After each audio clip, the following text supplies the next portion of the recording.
facedes de componentes químicos, senón que me razonedes en que consiste a fotosíntese. Entonces, eu vos podo preguntar se se pode dormir con plantas na habitación. E este razonamiento é máis complexo do que parece. Podemos dar diferentes situacións. Primeiro, vale, eu podo dicir, vale, depende. Se a habitación pequena e teño poucas plantas, máis poucas plantas, vale, podense ocurrir dúas cuestións, que ben poida ou non poida, vale? Se a habitación é pequena e teño poucas plantas, se é pequena e teño só unha planta, pero a habitación estivo ben ventilada por o día, si podería. Se non, non, vale. Se a habitación é pequena e teño 2 ou 3 plantas nela, tamén podería se estivo ventilada. Se non, non, porque unha persona consume moito máis oxígeno que unha planta. E os vosos pais por dormen na mesma habitación, a veces vos compartides a habitación. Entonces, unha persona consume máis que unha planta, por lo tanto, si é posible. Vale, segunda situación, que eu teño unha habitación pequena.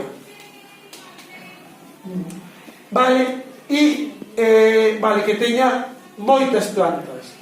Neste caso, ainda que a ventile, non sería recomendable. Vale, non se podería. Eu podería ter unha habitación grande. Se teño unha habitación grande, podería ter plantas. Vale, podería ter unha, 2, non pasaría nada. Incluso ainda que este menos ventilada que a anterior, porque ten maior volumen de oxígeno.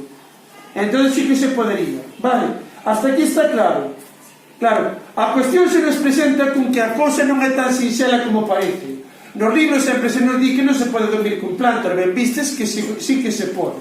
Vale, pero non é tan sinxelo. Por qué? Porque depende hora e cando entra o tipo de planta.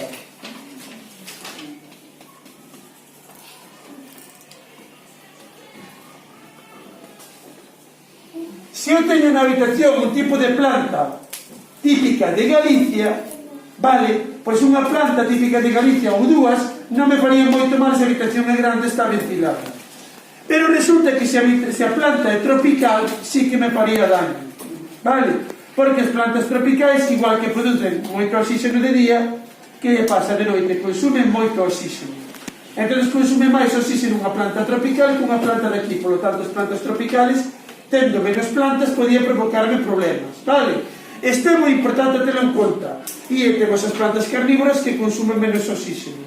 Vale, de noite, pero polo día consumen ahora que devoran insectos.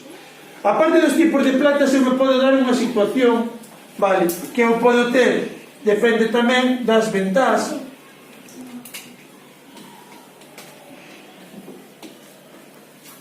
Depende tamén, por exemplo, das estacións. E, bueno, imos explicando agora paso a paso e xa nos problemas seguintes. Por que depende das ventás? Porque se eu teño a habitación ten só unha ventalla ou ventá pequena, entra de moi pouca luz. Por lo tanto, vai realizar menos fotosíntesis que unha planta que teña moito máis ventanal, vai dar máis tempo. O sol, por lo tanto, vai producir máis tempo oxígeno. Vale? Así mesmo, depende tamén da orientación.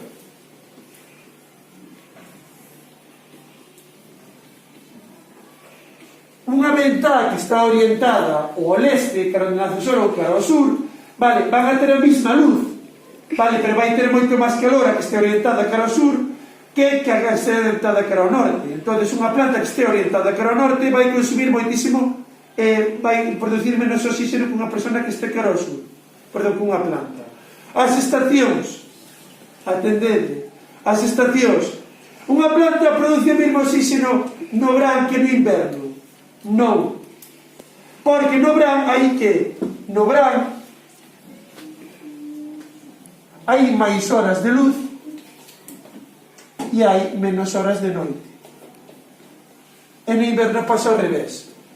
Que ten que ver que haxa máis horas de luz e menos de noite? Pois que no verán a planta, cando realiza fotosíntesis, se hai 14 horas de luz, durante 14 horas está producindo oxígeno.